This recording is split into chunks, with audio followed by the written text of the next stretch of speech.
Simple prepositions for first class. In, on, behind, out, under, in front and between. చూడండి ఇక్కడ first preposition మనకు in, అవునా? In అంటే ఏంటి, మీనింగ్ ఏంటి? ఇన్ అంటే ఏంటి? లోపల. ఇప్పుడు అక్కడ ఫ్రూట్ ఉంది కదా, the fruit is in the basket. ఎక్కడుంది ఫ్రూట్? ఎక్కడుంది? లోపల. చూడండి లోపలికి వెళ్ళిపోయింది కదా ఫ్రూట్. ఇన్, ఇన్ అంటే ఏంటి అర్థం? లోపల. తర్వాత సెకండ్ ప్రిపోజిషన్ చూడండి మనకు. సెకండ్ ప్రిపోజిషన్ చూడండి ఆన్. ఆన్ అంటే ఏమ్మా? చూడండి పైన. బాల్ ఎక్కడుంది మనకు? టేబుల్ పైన. The ball is on the table. ఓకేనా? ఆన్ అంటే పైన. ఆన్ అంటే పైన. థర్డ్ ప్రిపోజిషన్ చూడండి బిహైండ్. బిహైండ్ అంటే ఏంటి?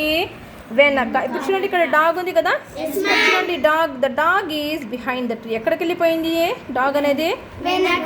చెట్టు యొక్క వెనక, ట్రీకి వెనకల. సో బిహైండ్ అంటే వెనుక. ఇంకొకటి కూడా చూడండి మంకీ ఉంది కదా, the monkey is on the tree. Monkey ఎక్కడుంది మా? ఆన్ ద ట్రీ, చెట్టు పైన. ఇక్కడ చూడండి నెక్స్ట్ ప్రిపోజిషన్.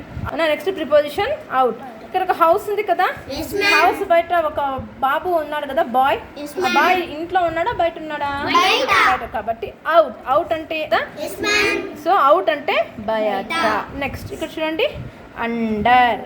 ఏమి? అండర్. అండర్ ఉంది కదా, అండర్ అంటే ఏంటి? క్రింద. చూడండి ఏముంది బాస్కెట్ కింద మనకు? Rat. The rat is under the basket. అంటే ర్యాట్ ఎక్కడుంది? బాస్కెట్ కింద. ఎక్కడుంది? బాస్కెట్ కింద. So the rat is under the basket. ఇక్కడ చూడండి ఒక హౌస్ ఉంది కదా, ఇక్కడ హౌస్ పక్కన ఒక బైక్ ఉంది.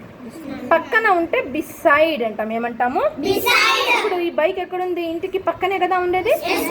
The bike is beside the house. Beside the house. ఇప్పుడు ఎక్కడుంది చెప్పండి బైక్? In front of. అంటే ఇంటి ముందర ఉంది కదా బైక్. మనం కూడా అంతే కదా, ఇంటి ముందరన్నా లేకుంటే ఇంటి పక్కనన్నా బైక్ ఆపుకుంటాం. ఇన్ ఫ్రంట్ ఆఫ్ అంటే ముందర. ఇక్కడ చూడండి బిట్వీన్. రెండు కార్లు ఉన్నాయి, మధ్యలో ఒక పాప ఉంది, అవునా? బిట్వీన్ అంటే ఏంటి? మధ్యలో. The girl is between the cars. రెండు కార్ల మధ్యలో పాప ఉంది. ఇవి మనకు మామూలుగా వచ్చి సింపుల్ ప్రిపోజిషన్స్.